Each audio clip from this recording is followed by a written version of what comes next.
Welcome back to our weekly cybersecurity news roundup for the week of October 9th, 2023, where we dive into cyber headlines that shaped the week to keep you informed and protected. Let's get started. First up, Blackbaud data breach settlement. Our first story takes us to Blackbaud, a massive cloud software company which offers software for fundraising and data management to nonprofits. AP News reports that the company has reached a total $49.5 million settlement with 49 states and the District of Columbia over a 2020 data breach. This breach wasn't just a minor hiccup. It affected multiple institutions, from universities and hospitals to nonprofits. The exposed data encompassed personal details of millions, causing widespread concern. As part of the settlement, Blackbaud isn't just paying up. They're offering credit monitoring services to those affected and have committed to bolstering their security measures. Other fallout for Blackbaud is the allegations that they withheld information and downplayed the significance of the attack. The lesson here is clear. Even established tech companies can fall prey to cyber threats, and it underscores the importance of vigilance and proactive measures. Companies must also balance their concern over reputational damage with the need to get actionable and truthful information out about cyber attacks.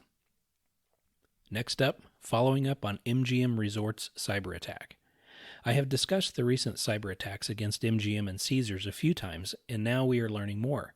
According to local Las Vegas news station 8 News Now, this attack wasn't just a dent in their digital facade. It's estimated to cost them a whopping $100 million. The breach exposed the personal details of over 10.6 million guests. As lawsuits already begin to pile up, MGM is not just on the defensive. They're urging customers to be on the lookout, emphasizing the importance of digital vigilance in today's age. Cyber attacks on the hospitality industry remind us that no sector is immune, and the costs can be astronomical, both financially and reputationally. In third place, Adobe Reader vulnerability actively exploited. The U.S. Cybersecurity and Infrastructure Security Agency, or CISA, has sounded the alarm bells about an actively exploited flaw in the hugely popular Adobe Reader program.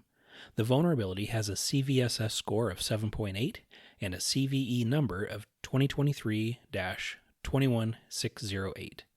CISA has added this vulnerability to their catalog of known exploited vulnerabilities, or KEV. A patch has been available from Adobe since January of 2023, when the proof of concept for this was published, yet CISA is still seeing this vulnerability actively being exploited.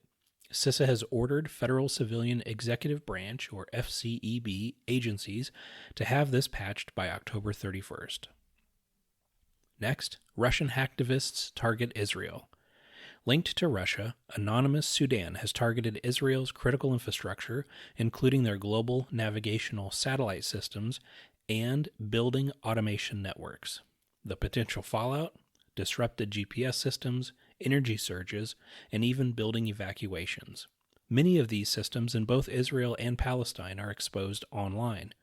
The once isolated SCADA system, vital for control of industrial systems, is now networked and susceptible to attacks. As Israel engages in operations against Hamas, a number of cyber attacks are being seen targeting Israel and countries supporting Israel. This is similar to events seen when Russia invaded Ukraine, but the attacks toward Israel are more advanced and prolific. And finally, EPA's updated decision on water systems.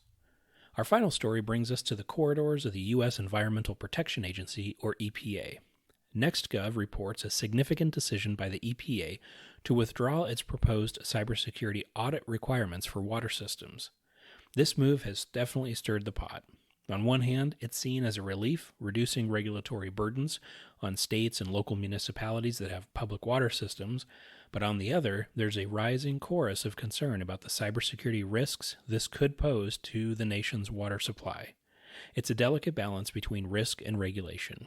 As we prioritize digital security, we must also ensure that essential services remain uninterrupted. And that concludes our look at this week's top cybersecurity stories. As the digital landscape evolves, staying informed is your best line of defense.